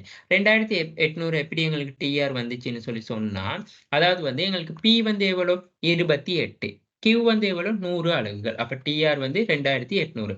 இப்ப டிசி சரியா? டிசி எவ்வளோன்னு சொல்லி கேட்குறாங்க. அதாவது வந்து டிசி வந்து எங்களுக்கு 280 சக 8 கியூன்னு இருக்கு. அப்ப 280 சக 8 கியூவுக்கு பதிலா நாங்க 100 பிரதியிடுவோம். அப்ப 800. 280 800 கூட்டினா 1080. அப்ப 2800ல 1080 போனா 1720. இதுதான் ப்ராஃபிட். அப்ப இதுல ப்ராஃபிட் எப்படி காணணும்? இப்ப எங்களுக்கு பி தர கியூ எங்களுக்கு தெரிஞ்சாலே வந்து டிஆர் காண்றது லேசு. அப்ப டிஆர் எப்படி காணும்? பி தர கியூ. அப்ப பி வந்து எவ்வளோ? பிய வந்து கியூவால பெருக்குனா எங்களுக்கு டோட்டல் ரெவென்யூ வரும். டோட்டல் காஸ்ட் வந்து ஏற்கனவே எங்களுக்கு பேப்பர்ல வந்து சமன்பாடு தருவாங்க. அப்ப அந்த டோட்டல் காஸ்ட்ல வந்து இப்ப கியூ அப்படி எதுவும் இருந்தா நாங்க என்ன செய்யணும்? அதுக்கான பிரதியீடு தான் பெறுமதிய போடணும். அப்ப 280 சக 8 சரியா? அப்ப 280 8னா அப்ப 8 கியூவுக்கு பதிலா அந்த நாங்க கண்ட அவுட்புட்ட பெருக்கி வார விட. அப்ப டிஆர்ல இருந்து டிசிய கழிச்சா ப்ராஃபிட்டா லாஸான்னு சொல்லி எங்களுக்கு வரும். ஓகேயா? அவ்வளவுதான் இங்க என்ன கேட்டிருக்காங்க. Considering the answer part 2, what do you think what to start up in the long run? Explain using illustration. அதாவது என்ன சொல்றாங்கன்னு சொல்லி சொன்னா, இது வந்து மனோபாலிட்டிக்கலி காம்படிட்டிவ். மனோபாலிட்டிக்கலி காம்படிட்டிவ் பொறுத்தளவுல வந்து, அதாவது வந்து தனியுரிமை போட்டிச் சந்தையை பொறுத்தளவுல வந்து, நீண்ட காலத்துல கண்டிப்பா வந்து இது என்ன நடக்கும்னு சொல்லி சொன்னா, சாதாரண லாபத்தை தான் உழைக்கும். நிறுவனம் வந்து நீண்ட காலத்துல. ஸோ இப்படி இருக்கக்குள்ள வந்து கண்டிப்பா வந்து என்ன நடக்கும்னு சொல்லி சொன்னா, இந்த 1720 வந்து அதாவது வந்து இங்க என்ன நடக்குதுன்னு சொன்னா, பிரைஸ விட வந்து இந்த எவரேஜ் டோட்டல் காஸ்ட் வந்து எங்களுக்கு குறைவா தான் இருக்கும். சரியா? ஸோ அப்ப 1720 வந்து ப்ராஃபிட். இங்க நம்ம வந்து 28 வந்து நாங்க சமநிலை. இந்த ரூ. 28ல வந்து 100 குவான்டிட்டிய வந்து விக்கணும். இது வந்து marginal revenue. AR average revenue சமன் டி, கியூ. இந்த சரியா? ஸோ இந்த பிரைஸ் வந்து பாருங்க, இந்த பிரைஸ விட வந்து எங்களுக்கு எவரேஜ் வேரியபிள் காஸ்ட் வந்து குறைவா தான் இருக்குன்னு சொல்லி இந்த வரைபடத்த போட்டீங்கனாலே ஓகே. சரியா? அவ்வளவுதான் அங்க வந்து சொல்ல இருக்கு. அடுத்தது, can you monopoly competitive firm achieve the allocative efficiency in the long run? அதாவது வந்து can the monopolistically competitive firm achieve the allocative efficiency of the long run? Long ரன்ல வந்து அது எஃபிஷியன்சியா இருக்கும்னு சொல்லி சொன்னா, கண்டிப்பா வந்து நாங்க என்ன சொல்லுவோம்னு சொல்லி சொன்னா, லாங் ரன்ல வந்து எஸ் எஃபிஷியன்சியா தான் இருக்கும். அதாவது வந்து நாங்க என்ன சொல்றாங்கன்னு சொல்லி சொன்னா, ஓகே. Long run curve. அப்ப இந்த லாங் ரன் கர்வ்ல வந்து இது வந்து பாருங்க, long run marginal cost, long run average காஸ்ட்டா இருக்கு. சரியா? இந்த மோனோபோலில வந்து இது வந்து எம்ஆர், இது வந்து ஏஆர் சமன் டிஆரா இருக்கு. சரியா? ஏஆர் சமன் டிஆரா இருக்கக்குள்ள வந்து நாங்க லாங் ரன் எவரேஜ்ல வந்து நாங்க படிச்சிருக்கோம். அதாவது வந்து 3 வகையான விஷயங்கள் படிச்சிருக்கோம். அதாவது என்னதுன்னு சொல்லி சொன்னா, என்னது? அதிகரிக்கும் அளவு திட்ட விதி, குறைந்து செல்லும் அளவு திட்டம், மாறா அளவு திட்ட விதி. அப்ப 3 ஸ்கேல் படிச்சிருக்கோம். ஸோ இந்த மோனோபோலி காம்படிட்டிவ்ல வந்து நீண்ட காலத்துல வந்து கண்டிப்பா வந்து அது அதாவது efficiency of the long run, அதாவது competitive firms achieve allocative efficiency of the long run. நீண்ட காலத்துல வந்து கண்டிப்பா வந்து அது சாதாரண லாபத்தை மட்டும்தான் வந்து அந்த தனியுரிமை போட்டி சந்தை வந்து உழைக்கும்னு சொல்லி நாங்க சொல்ல முடியும். ஓகே.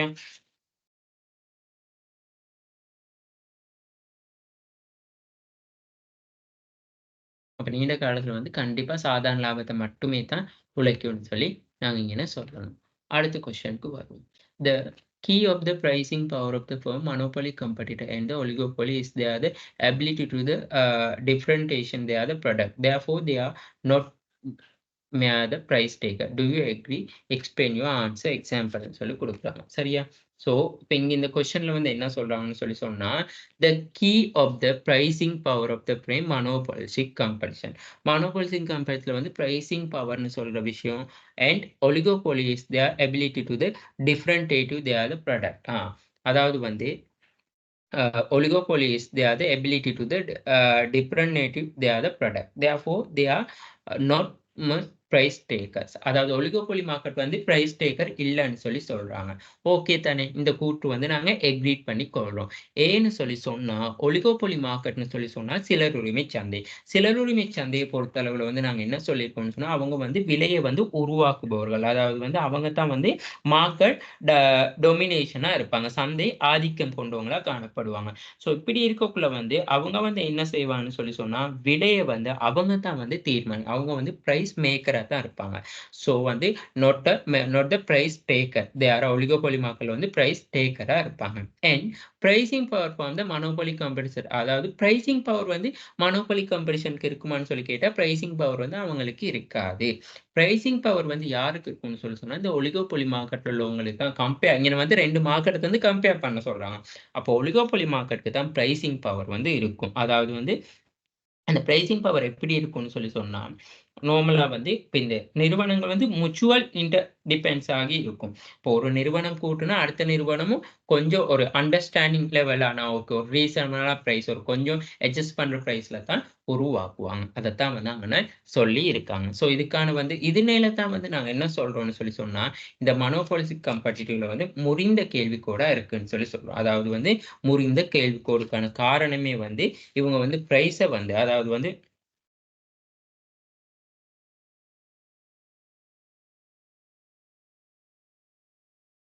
சரியா? அப்ப இந்த ஒரு நிறுவனம் வந்து சந்தையில வந்து ஃபுல்லாவே வந்து டோட்டல் சப்ளைல வந்து பெருமளவு பங்கு வந்து பெருமளவு ஷேர வந்து ஒரு நிறுவனம் காணப்படும். அப்ப இந்த சந்தை விலை மீது வந்து அந்த ஒலிகோபோலி மார்க்கெட் வந்து செல்வாக்கு செலுத்தும்னு சொல்லி சொல்லுவாங்க. இதனால தான் வந்து அந்த நிறுவனத்தின் அந்த ஒலிகோபோலி மார்க்கெட் டிமாண்ட் கர்வ் வந்து என்ன நடக்கும்னு சொல்லி சொன்னா, இடமிருந்து வலமாக அதாவது ஒரு டிமாண்ட் கர்வ் மேலிருந்து கீழ் நோக்கி செல்லும்.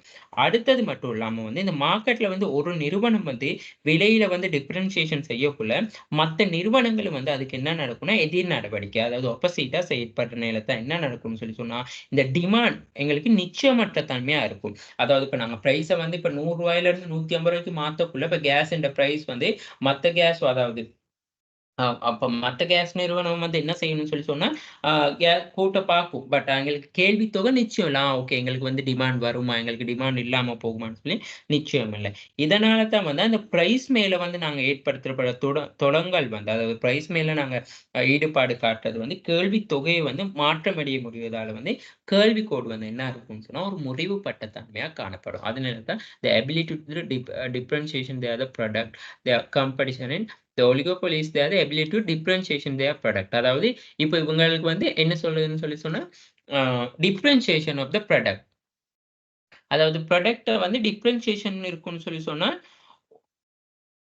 இது வந்து என்ன சொல்றோம்ன்னு சொன்னா, பெருசா டிஃபரன்ஷியேஷனாவும் இருக்காது. அப்ப அதாவது வந்து இது சம்டைம்ஸ் அதாவது நாங்க சொல்லுவோம் ஒத்த தன்மை பொருட்களாவும் காணப்படும். சம்டைம்ஸ் வேறுபடுத்தப்பட்ட பொருட்களாவும் காணப்படும். ஆனா பாரிய அளவுல வந்து டிஃபரன்ஷியேஷனா இருக்குமான்னு சொல்லி கேட்டா, இருக்காது. சரியா? ஸோ இதுக்கான இந்த வரைபடமும் வந்து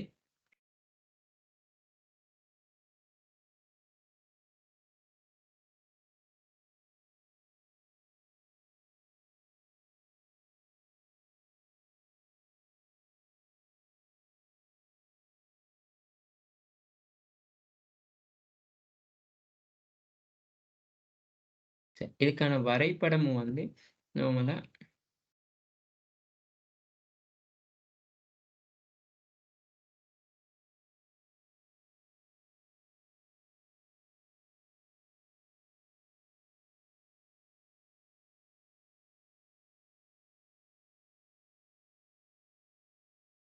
இந்த இந்த வரைபடத்த வரைஞ்சு கொண்டீங்கன்னா, சரி. சரியா? ஸோ அந்த கொஸ்டினுக்கு இந்த வரைபடத்த வரைஞ்சாலும் ஓகே. அப்ப நான் இந்த சொன்ன விஷயமெல்லாம் வந்து இன்க்ளூட் பண்ணி, நீங்க அந்த படத்த வரைஞ்சீங்கன்னா ஓகே. சரியா? ஸோ இதுதான் வந்து 2015ல இருக்கிற கொஸ்டின். ஓகேயா? நாங்க இப்ப 2017 பேப்பர் வந்து டிஸ்கஷன் பண்ண 2017.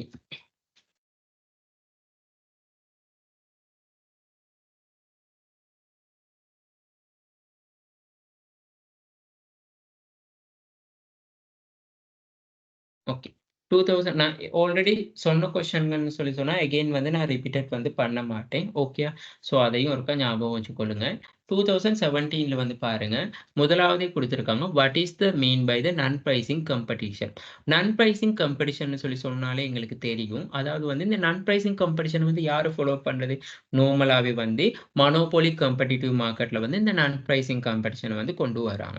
ஸோ அவங்க தான் என்ன செய்றாங்க? அந்த ப்ராடக்ட்ல குவாலிட்டிய கொண்டு வாரது, அட்வர்டைசிங்க அதிக அளவு கொண்டு வாரது, சேவிஸ வந்து இன்கிரீஸ் பண்றது. ஸோ அதுகள் தான் வந்து என்னதுன்னு சொல்லி சொன்னா, நான் பிரைசிங் காம்படிஷன்னு சொல்லி நாங்க நார்மலா சொல்லுவோம்.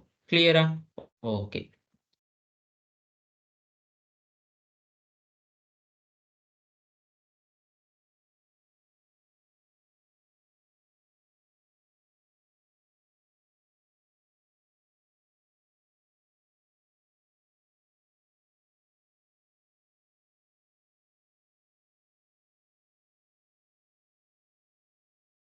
ஓகே. பாருங்க. When the compared to the market which does not the involve pricing such as situation called the non-pricing competition. அதாவது வந்து பிரைஸ் வந்து சேஞ்ச் பண்ணாம வந்து அவங்க மேற்கொள்ளப்படுகின்ற நடவடிக்கையை தான் நான் பிரைசிங் காம்படிஷன்னு சொல்லி சொல்லுவோம். அப்ப இந்த நான் பிரைசிங் காம்படிஷன் வந்து நார்மலா வந்து கொண்டு வரது வந்து அதாவது வந்து அவங்க மார்க்கெட் ஷேரை இன்க்ரீஸ் பண்ணிக்கொள்ள தான் இத கொண்டு வராங்க. இது ஒரு மெக்கானிசம். அப்படி இல்லாட்டி நாங்க இது ஒரு டூல்ஸ்ன்னு சொல்லி கூட நாங்க சொல்லுவோம். ஸோ அதுக்காக தான் product quality, advertising, innovation, customer service இதுகள் தான் நான் பிரைசிங் காம்படிஷன்னு சொல்லி சொல்லுவோம். எங்களுக்கு மார்க்கெட் ஷேர் இன்க்ரீஸ் பண்ணிக்கொள்ளணும்னா, வித்தவுட் நான் பிரைசிங்ன்னு சொல்லி சொன்னா, இந்த மெத்தட்கள வந்து கண்டிப்பா வந்து நாங்க ஃபாலோ பண்ணணும். ஸோ அதுக்காக தான் வந்து நாங்க இந்த ஒலிகோபோலிஸ் மார்க்கெட் அப்படி இல்லாட்டி வந்து நாங்க சொல்லுவோம் நார்மலா, இந்த மோனோபோலி காம்படிட்டிவ் மார்க்கெட்ல எல்லாம் வந்து இந்த நான் பிரைசிங் காம்படிஷன வந்து ஆல்மோஸ்ட் கூடுதலா வந்து யூஸ் பண்றாங்கன்னு சொல்லி சொல்றாங்க. ஓகேயா? ஓகே. அடுத்த question. What are the non pricing determine of the demand? அப்ப அதாவது இங்கன்னு கேட்டிருக்காங்க, what the mean by the non pricing காம்படிஷன்னா என்னதுன்னு சொல்லி. What are the non pricing determination of the demand? அதாவது இந்த நான் பிரைசிங் டிட்டர்மினேஷன தீர்மானிக்கிற காரணிகள் என்னதுன்னு சொல்லி கேட்கிறாங்க. அப்ப நான் பிரைசிங் தீர்மானிக்கிற காரணிகள்னு சொல்லி சொன்னா, அதாவது நான் pricing determination the demand they are a product quality and advertising. இது 2ம் தான் தீர்மானிக்குது வந்து நான் பிரைசிங். ஒரு ப்ராடக்ட் வந்து நல்ல குவாலிட்டியா இருந்தா, அங்க வந்து கண்டிப்பா வந்து அது நாங்க என்ன சொல்லுவோம்னா, நான் பிரைசிங். அதாவது வந்து நாங்க விலைய கூட்டல, குறைக்கல. விலை அப்படியே தான் இருக்கு. நாங்க எங்களோட ப்ராடக்ட் குவாலிட்டியில தான் வந்து நாங்க சொல்றோம். அப்ப என்ன ப்ராடக்ட் குவாலிட்டியா இருந்தாலும், அது விலை கூடுதலா இருந்தாலுமே அந்த ப்ராடக்ட்ட வாங்குவாங்க. அடுத்தது வந்து அட்வர்டைசிங். இந்த அட்வர்டைசிங்ல தான் கஸ்டமருக்கு வந்து என்ன சொன்னா, ஒரு அவேர்னஸ் ஒண்ணு கிடைக்கும். அதாவது அந்த குட்ஸ பத்தியோ, சர்வீஸ பத்தியோ ஒரு இன்ஃபர்மேஷனோ, அதுல ஒரு நல்ல ஒரு என்ன சொல்றது, ஒரு பிராண்ட் இமேஜிங் கிடைக்கிறது இந்த அட்வர்டைசிங் பத்தி தான். அந்த அட்வர்டைசிங் எவ்வளவு அட்ராக்டிவ்னஸா இருக்கோ, ஸோ அந்த அந்த அளவுக்கு வந்து அந்த ப்ராடக்ட் வந்து மார்க்கெட்ல வந்து சேல் ஆகும். ஸோ டூ நான் பிரைசிங் டிட்டர்மைன் ஆஃப் த டிமாண்ட்னு சொல்லி சொன்னா, நாங்க இந்த ப்ராடக்ட் குவாலிட்டி வந்து அட்வர்டைசிங்கையும் வந்து நாங்க சொல்லுவோம். Using example explain the how the firm can influence on the non-pricing determinants of the demand product through the non-pricing competitive method. சரியா? அப்ப இங்க வந்து சொல்றாங்க வந்து, இத எப்படி வந்து நாங்க கொண்டு வாரது? ஒரு நிறுவனத்துல வந்து நாங்க இந்த மெத்தட வந்து எப்படி நாங்க கொண்டு வாரதுன்னு சொல்லி கேட்கிறாங்க. அப்ப அதுக்காக தான் உதாரணமா வந்து நாங்க சொல்றோம். இப்ப ப்ராடக்ட் குவாலிட்டி.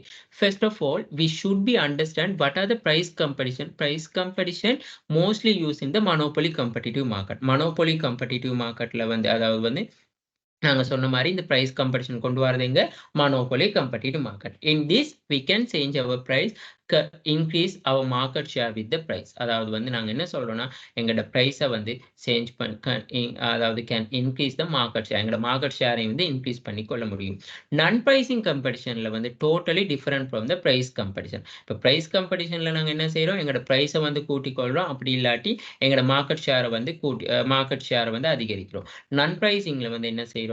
ஒண்ணு எங்களோட ப்ராடக்ட் குவாலிட்டிய வந்து பார்க்கிறோம். அப்படி இல்லாட்டி அட்வர்டைசிங்க கொண்டு வரோம். அப்ப ப்ராடக்ட் குவாலிட்டின்னு சொல்லி சொன்னா, most of buyer like to the quality of product from the tools company can increase the market share. அதாவது வந்து இப்ப the oligopoly companies can't complete their price because if the one company reduce their price, other oligopoly companies also the reduce their price. இப்ப இந்த oligopoly மார்க்கெட்ட வந்து பொறுத்தளவுல வந்து என்ன சொல்றாங்கன்னு சொல்லி சொன்னா, ஒரு நிறுவனம் பிரைஸ வந்து குறைக்கக்குள்ள மத்த நிறுவனமும் வந்து பிரைஸ வந்து குறைக்கும். இப்ப லாஃப் கேஸோட பிரைஸ் குறைஞ்சா லிட்ரோ கேஸும் பிரைஸ வந்து குறைக்க தான் பார்ப்பாங்க. ஆனா இந்த மோனோபோலி காம்படிட்டிவ்ல வந்து அப்படி இல்ல. இப்போ ஹோட்டலுக்குன்னு ஒரு ஸ்டாண்டர்ட் இருக்கு.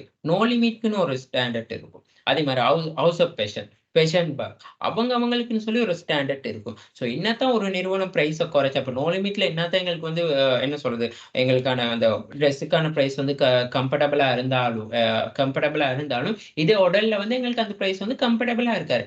பட் நாங்க அந்த குவாலிட்டின்னு சொல்லக்குள்ள வந்து அவங்க வந்து அந்த ப்ராடக்ட் குவாலிட்டின்னு சொல்லி அந்த உடலை தான் அவங்க ஹைலைட் பண்ணுவாங்க. சரியா? ஸோ இதைத்தான் வந்து இங்கே சொல்றாங்க.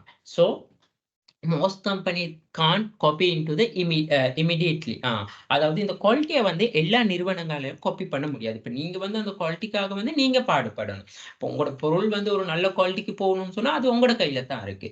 they have to spend the more time to change the quality. அதாவது வந்து இப்போ இந்த ப்ராடக்ட்கான ஒரு குவாலிட்டி இருக்குன்னு சொல்லி அந்த சமூகத்துல வந்து அந்த சொசைட்டில வந்து அங்கீகரிச்சு கொள்ள ரொம்ப நாள் போகும். உடனே எடுத்த உடனே வந்து ஒரு நிறுவனம் ஸ்டார்ட் ஆகின உடனே உங்களோட ப்ராடக்ட் குவாலிட்டி நாங்க வாங்குறோம்னு சொல்லலாம். அந்த ப்ராடக்ட்டை யூஸ் பண்ண காம்படிஷன் வர கஸ்டமர்ஸ் பேஸ் கூட அப்படி எல்லாம் வந்து தான் நாங்கள் அந்த ப்ராடக்ட் வந்து குவாலிட்டின்னு சொல்லி ஐடென்டிஃபை பண்ணிக்கிறோம். With that time the company which change the product quality can increase there market share. அந்த டைம்ல தான் வந்து என்ன செய்யலாம்னு சொல்லி சொன்னா மார்க்கெட் ஷேர் வந்து இன்க்ரீஸ் பண்ணி கொள்வாங்க.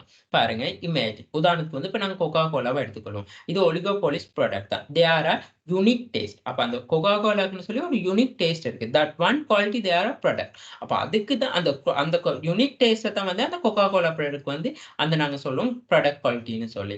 Use to the change their bottle shape colour of the label. இப்போ அது வந்து லேபிளை சேஞ்ச் பண்ணலாம், கலரை சேஞ்ச் பண்றது அந்த மாதிரியான விஷயங்களும் இருக்கு. As example Apple phone change their product quality with increase in the eye security features. அதாவது Apple phone வந்து eye security features கொண்டு வராங்க. அப்புறம் அந்த பிராண்ட் அப்புறம் அதே மாதிரி அந்த சாம்சங் நிறுவனங்கள், Huawei, மைக்ரோசாஃப்ட் இதுகள் வந்து அதை வந்து காப்பி பண்ண முடியாது. ஸோ அவங்களுக்குன்னு சொல்லி ஒரு ஸ்டாண்டர்ட் ஒன்று கொண்டு வராங்க. சரியா? ஸோ இதுதான் அடுத்தது மாதிரி TVS also use the product quality with increase in the new features like the pictures in the option, smart TV option. So அது எல்லாமே வந்து இந்த TVS அந்த மாதிரி vehicles. சரியா? ஸோ இதுதான் வந்து என்ன சொல்றோம்னா ப்ராடக்ட் குவாலிட்டிக்கான உதாரணங்கள்னு சொல்லி சொல்றாங்க. ஓகே. அதே மாதிரி அட்வர்டைசிங் எடுத்துக்கொண்டாலும் வந்து எனது நான் பிரைசிங் டூல் தான் இந்த அட்வர்டைசிங் ப்ரொமோஷனல் கேம்பிங்னு சொல்லி சொல்லுவோம். தே ஆர் மோஸ்ட் பவர்ஃபுல் தான் நான் பிரைசிங் காம்படிஷன்ல வந்து மோஸ்ட் பவர்ஃபுல்லானது வந்து இந்த அட்வர்டைசிங்னு சொல்லி சொல்றோம். இதை வந்து எங்களால் வந்து என்ன கன்சியூமர் வந்து மைண்ட் செட்டை தான் மாற்றும். அதாவது வந்து ஒரு கன்சியூமர் மைண்ட் ஒரு அட்வர்டைசிங் ஒன்று வருதுன்னு சொல்லி சொன்னா அந்த அட்வர்டைசிங் வந்து கன்சியூமர் மைண்ட் செட்டை வந்து எப்படி வந்து மாத்துதுன்னு சொல்லி தான் இங்க சொல்றாங்க. The increase the market share, the advertisement must be creative. It must know the அதாவது part of the tool னு சொல்லி சொல்றாங்க. Because the other rival also react the advertising. அப்ப நம்ம ஒரு advertising பார்த்து அந்த பொருளை வந்து ட்ரஸ்ட் பண்ணுவோம். ஓகே இந்த பொருள் இவ்வளவு குவாலிட்டியான, இந்த பொருள் இவ்வளவு நல்லா இருக்கும்னு சொல்லி ஒரு நம்பிக்கையை வந்து உருவாகுது. எக்ஸாம்பிள் வந்து கொக்கா Cola advertising powerful very high, they use only drink glass, ice cups from these are 3 part they touch can the consumer mind. அப்புறம் இப்போ ஒரு சில அட்வர்டைஸ்மெண்ட் இருக்கு EGBயா இருக்கலாம். ஸோ அதே மாதிரி இந்த கமர்ஷியல் கிரெடிட் அந்த மாதிரி ஒரு சில நிறுவனங்கள்ல கொண்டு வர அட்வர்டைசிங் ஆர்டஸ்ஃபுல்லான அட்வர்டைசிங்கா இருக்கும். சரியா? ஸோ இதுதான் வந்து நான் பிரைசிங் மெத்தட்ல வந்து இங்கே சொல்லியிருக்க விஷயங்கள். ஓகேயா? ஸோ அப்போ இங்கே மெயினாக கேட்டுக்கா நான் ப்ரைசிங் காம்படிஷன் என்னென்னதுன்னு சொல்லி 1க்கு 4 மார்க்ஸ் படி இங்கே வந்து அதை எக்ஸ்பிளைன் பண்ணி எழுதணும். நான் ப்ரைசிங் தீர்மானிக்கிற காரணிகள் என்னென்னதுன்னு சொல்லி கேட்டிருக்காங்க. ஸோ அதுகளே எழுதணும்.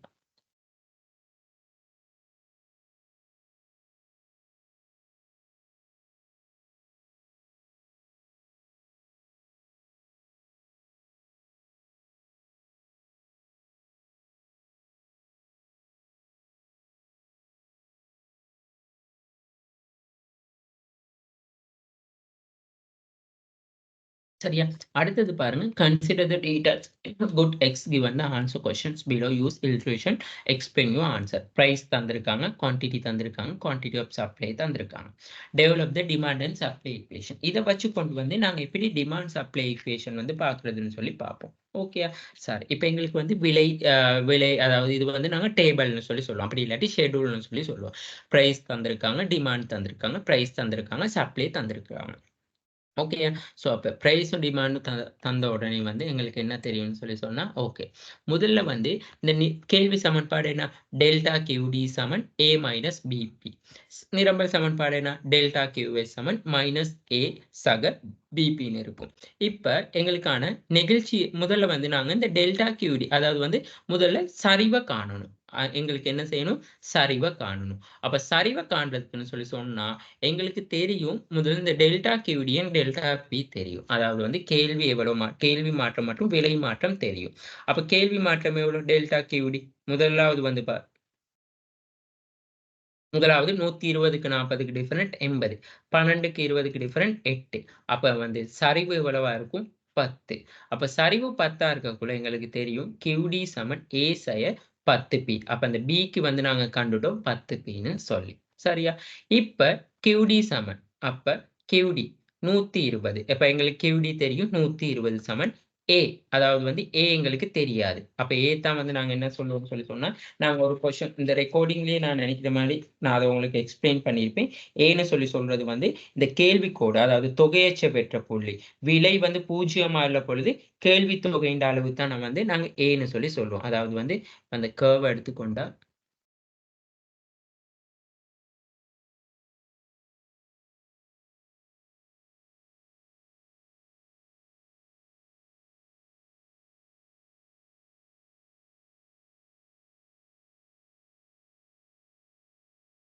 சரியா? ஸோ இதுல வந்து இந்த நாங்க ஏன்னு சொல்லி சொல்றது வந்து என்னதுன்னு சொல்லி சொன்னா, இந்த கேள்வி கோடு வந்து இந்த தொகையச்ச பெற்ற புள்ளி. அதாவது தொகையச்ச பெற்ற புள்ளி. அப்படி இல்லாட்டி விலை வந்து 0 இருக்கக்குள்ள வந்து விலை 0 இருக்கக்குள்ள இந்த கேள்வி தொகையின் அளவு தான் வந்து நாங்க இந்த ஏன்னு சொல்லி சொல்லுவோம். சரியா? அப்ப பாருங்க, இப்ப எங்களுக்கு வந்து அப்ப QD சமன் 120ன்னு தெரியும். எங்களுக்கு தெரியாது. அப்ப சரிவு எங்களுக்கு 10. அப்ப ரூ. 120 குவான்டிட்டில வந்து பிரைஸ் வந்து எவ்வளவா இருக்குன்னு சொல்லி பார்த்தீங்கன்னு சொல்லி சொன்னா, 12ஆ இருக்கு. அப்ப 12. அப்ப A மைனஸ் 10 தர 12 120. இந்த 120 அப்படியே நாங்க இங்க பிரதியிட்டு -120 இங்க பிளஸ்ஸா வரும். இங்க வந்து சமனுக்கு இங்கால வரக்குள்ள பிளஸ்ஸா வரும். அப்ப A சமன் 240. இப்ப எங்களுக்கு தெரியும். அப்ப QD சமன்பாடு வந்து 240 மைனஸ் 10Pன்னு சொல்லி. அதே மாரி உங்களுக்கு வந்து கண்டிப்பா வந்து இங்க அதாவது நிரம்பல் சமன்பாடு, கேள்வி சமன்பாடு ஈக்குவேஷன் செய்ய சொன்னா, உங்களுக்கு கண்டிப்பா இப்படி ஒரு டேபிள் ஒண்ணு தந்து தருவாங்க. சரியா? இது வந்து பிரைஸ வந்து பேஸ் பண்ணியிருக்கு. சம்டைம்ஸ் வந்து இன்கம்ம பேஸ் பண்ணி வரலாம். சம்டைம்ஸ் கிராஸ் எலாஸ்டிசிட்டிய பேஸ் பண்ணி கூட வரலாம். ஓகே.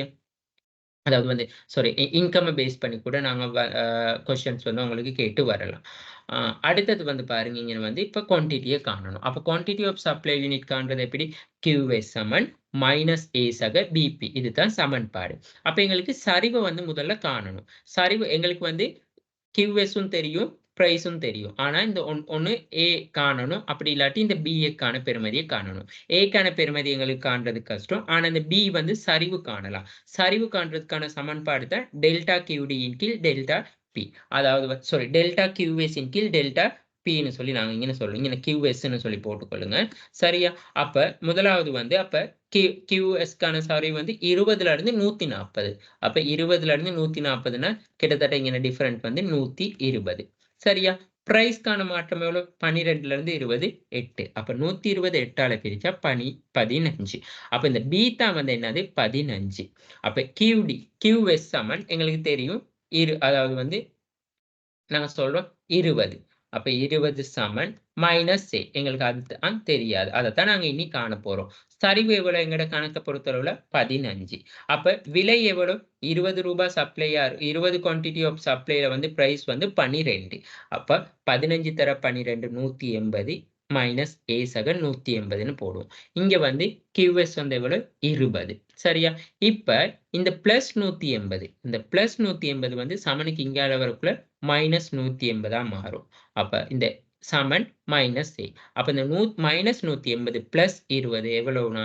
அப்ப 160 மைனஸ் 160. அப்ப QS சமன் வந்து என்னவா இருக்கும்? QS சமன் மைனஸ் 160 சக 15P. இப்ப நாங்க கேள்வி சமன்பாடும், நிரம்பல் சமன்பாடும் எடுத்தாச்சு. அடுத்தது என்ன சொல்றாங்க? Find the price of quantity of good X equilibrium point. இப்ப வந்து விலையும் வந்து சமன்பாடை வந்து கேட்கிறாங்க. அப்ப பாருங்க QD சமன் QS. QD சமன் QS 240 10p மைனஸ் 160 15p. அப்ப 240 இந்த மைனஸ் 160 இங்க வரக்குள்ள பிளஸ் 160 இந்த 10p மைனஸ் 10p இங்கால வரக்குள்ள பிளஸ் 15p 10p மாறும். அப்ப 15 10 25p 240 160 400 425 பெருக்கு பிரிச்சா p சமன் 16. அப்ப சமநிலை விலை 16. அப்ப சமநிலை தொகை QD சமன் 240 10p. அப்ப 240 10 தர 16. 240 மைனஸ் 160 QD சமன் QD சமன் 80ன்னு வருது. சரியா? இதே நாங்க QSலையும் பிரதியிட்டு பார்ப்போம். QS சமன் மைனஸ் 160 சக 15pன்னு சொல்லி இருக்கு. அப்ப மைனஸ் 160 சக 15 தர 16. அப்ப மைனஸ் 160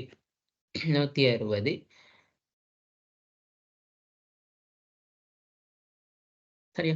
மைனஸ் 160 சக 15 தர 16. அப்ப 15 தர 16னா கால்குலேட்டர் 15 தர 16 240. அப்ப 240 QS சமன் இந்த பிளஸ் 240ல மைனஸ் 160 போனா 240ல 160 போனா 80. அப்ப QS சமன் அப்ப QD சமன் QS வந்து எங்க கணக்குப்படி சரி. அப்ப இத வந்து நாங்க இந்த வரைபடத்துல வந்து கொடுக்க சொன்னா ஓகே. நாங்க என்ன செய்வோம்?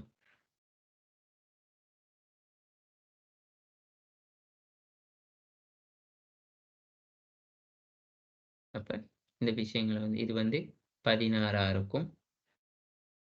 அடுத்தது வந்து 80 இருக்கும். சரியா? இது வந்து என்னது? எங்களுக்கு S இருக்கும். இது வந்து D இருக்கும். இது வந்து 0 இருக்கும். இது வந்து P. இது வந்து Q. இது வந்து இங்க E இருக்கும். ஓகே. சரியா? ஓகே. சோ இப்படி இருக்கக்குள்ள வந்து எங்களுக்கு அடுத்த கொஸ்டின் என்ன கேக்குறாங்கன்னு சொல்லி சொன்னா okay. அடுத்த question if the calculate the price elasticity of demand and supply and equilibrium price comment the elasticity of coefficients. அதாவது வந்து விலை நிகழ்ச்சி மற்றும் நிரம்பல் நிகழ்ச்சியை கண்டு அதற்கான வந்து விளக்கத்தை தர சொல்றாங்க. அதாவது எந்த வகையான நிகழ்ச்சின்னு சொல்லி கேட்கிறாங்க. சரியா? அப்ப நிகழ்ச்சிக்கான சமன்பாடு என்ன? டெல்டா QD இன் கீழ் டெல்டா P தர P இன் கீழ் QD. எங்களுக்கு தெரியும் சரிவு ஆல்ரெடி நான் கண்டு வச்சோம் -10ன்னு சொல்லி. பிரைஸ் எவ்வளவு? 16 இருக்கக்குள்ள வந்து 80. 16 இருக்கக்குள்ள வந்து 80 வந்து Q. சரியா? இது வந்து எங்களுக்கு வந்து சமநிலை விலை, சமநிலை தொகை. அப்ப -2. -2ன்னு சொல்லி சொல்லக்குள்ள இது வந்து என்னது? Elastic demand. அதாவது இலாஸ்டிக் டிமாண்ட்னு சொல்லி சொன்னா ஒன்றை விட கூடுதலையானதா இருக்கும். என்னது? ஒன்றை விட கூடுதலையானதா இருக்கும். அதாவது நாங்க சொன்னா TED